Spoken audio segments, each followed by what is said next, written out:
রাস্তার মোড়ে টেবিল বিছিয়ে যখন মসজিদের জন্য মাদ্রাসার জন্য টাকা কালেকশন করে, একটা ভাষা হয়তো আপনি শুনেছেন, তারা বলে দিয়ে যান ভাই দিয়ে যান, এই দুনিয়ায় দান করিলে আখিরাতে পাওয়া যায়। শুনেছেন কি না? কথা তো সত্য, কথা সত্য, তবে আংশিক। মানে এই দুনিয়ায় দান করলে শুধু আখিরাতে পাওয়া যাবে এমন না, দুনিয়াতেও পাওয়া যায়।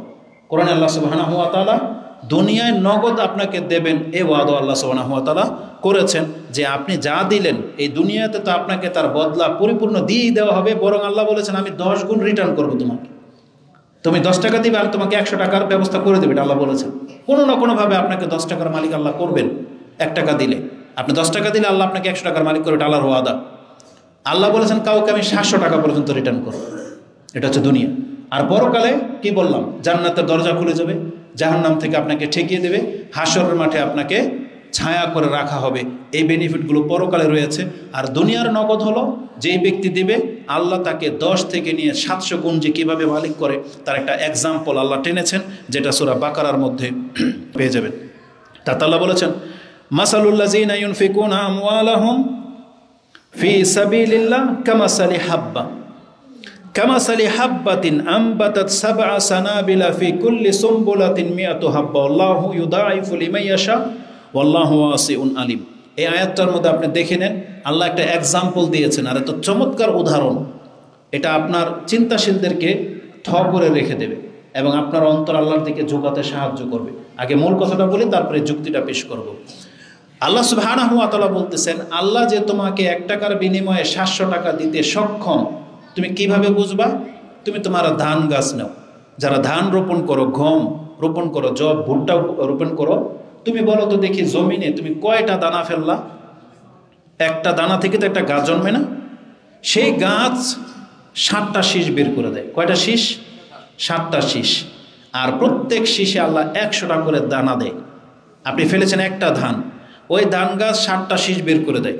আর প্রত্যেকটা শীষে যদি 100টা করে দান থাকে, তাহলে একটা দানে আপনি কয়টা পেলেন? 700 দান। এইভাবে যদি 1 মণ আপনি রোপণ করেন, তাহলে আপনার ঘরে আসবে 700 মণ। তাহলে মানুষ তো এভাবেই স্বাবলম্বী হয়, এভাবেই না কৃষকরা বেঁচে আছে। 1 মণই তো রেখে দেয় চাষাবাদ করার জন্য, তারপরে সে যা পায় পায়, কেউ 500 মণ পায়, কেউ 100 মণ পায়, যে যার রিজিকে যা আছে সে পায়। কিন্তু আল্লাহ বর্ধিত করে দেয় কিনা? আল্লাহ বলতেছেন দুনিয়াতে তুমি তো পাচ্ছ বান্দা, তারপর আমার এই কথার ক্ষেত্রে তোমার এত অনীহা কেন?